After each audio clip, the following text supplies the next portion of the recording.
So I wanted to do a response to the tactical defender and what you said with regard to the Martin Zimmerman case. I'm going to use the words Martin to refer to Trayvon Martin and George, and Zimmerman for George Zimmerman. Just makes it a little bit easier. But some of the things that you said really disturbed me.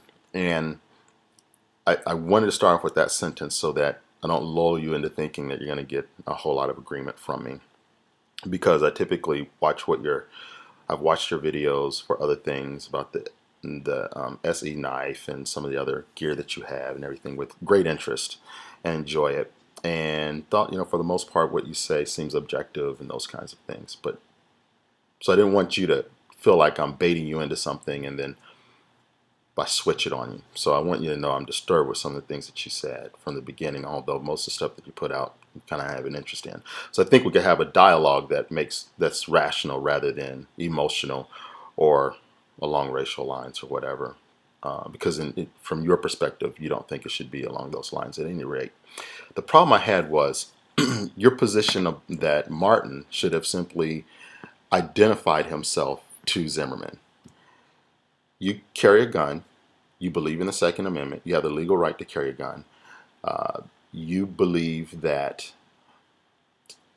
you must believe in the Second Amendment. You must therefore believe in the Bill of Rights. You must therefore appreciate the Constitution and think that we should be able to live by it. The spirit of it as well. The Declaration of Independence, etc. All those things that essentially outline how human beings in the United States should be treated and should treat each other and should treat themselves.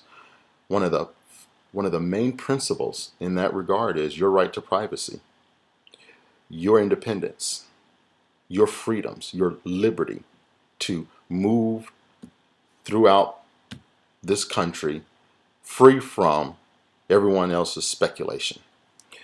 But then at the same time, you say that it's necessary for Martin to identify himself to Zimmerman. It just doesn't make sense. Yes, theoretically, had the story been the way Zimmerman puts across, which he is the only person that can tell the story. He's the only witness that can tell the story of how that altercation began or what led up to it. Sure, would that have theoretically alleviated any issues? Possibly.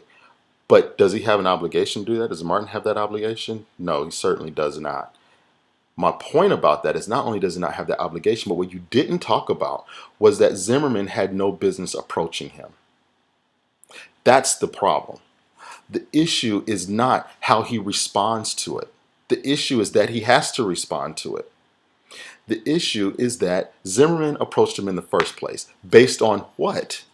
What put in his mind, Zimmerman's mind, I need to approach this character?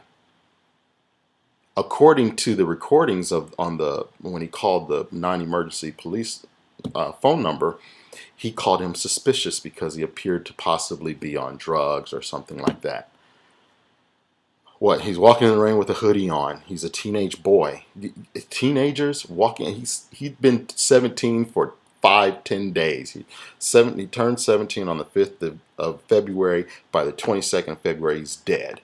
He hadn't been 17 that long. He's a 16-year-old, just turned 17-year-old boy walking around the neighborhood who's serving a suspension, and he's in his father's girlfriend's neighborhood. Those are the facts. The facts are that he's walking in his own neighborhood. He's walking in the neighborhood in which he's staying in. Regardless to where he is in that neighborhood, he has every right to be there. Oh, by the way, he has every right to be there if he's not staying there. It's a public area. We don't know who he's visiting. It really doesn't matter. The point of the matter is that Zimmerman has no right, no obligation, and should not have had any motivation to pursue him and engage with him while he's just moving on about his business. If he's loitering in one place, walking up and through houses or something of that nature and moving back and forth, maybe then. But at that point, like you said, he should have called the police. If he's neighborhood watch, he has an obligation to simply call the police, step back, and watch. He doesn't need to pursue him. Watch. The police gets there. He got out of my sight. He went that way. And he could be a material witness if something else comes along, right? He doesn't have to be the only witness. He doesn't have to witness everything. He doesn't have a responsibility beyond that, neighborhood watch or not. So he should have never approached Martin. That is my contention with that. And I think that the challenge is that somehow you're not seeing that. And I don't get why you're not seeing that. You kind of alluded to it yourself, that you carry a gun and you don't go in dangerous areas. Why? Because you never want to use it. The question is, why be a neighborhood watch carrying a gun? I know it sounds funny because, I believe in the Second Amendment. I believe in your right to walk up and down the street with a gun on your hip in the open. I don't have any problem with it. I really don't. If you're a law-abiding citizen, by all means, do so. I think you should. But my point is, if you're going to take on some other responsibility that's in the greater interest of a neighborhood or something like that, you're not a sworn officer, you have not been trained to handle yourself in those situations, no one certified you to do those things, you should mitigate your risk. And carrying a gun increases that risk. And you did talk about that later on in terms of maybe you should have had mace or whatever, you shouldn't have been carrying a gun. But what you leaned to, what was more important to you was that he was defending himself. And what I'm putting to you is that he wouldn't have had to defend himself had he been more prudent in the first place. He egged on the situation. From every account, from every angle, that's what it looks like. He pursues a person. He puts the person in a defensive mode by pursuing him. He's following a kid. The kid's 16 years old.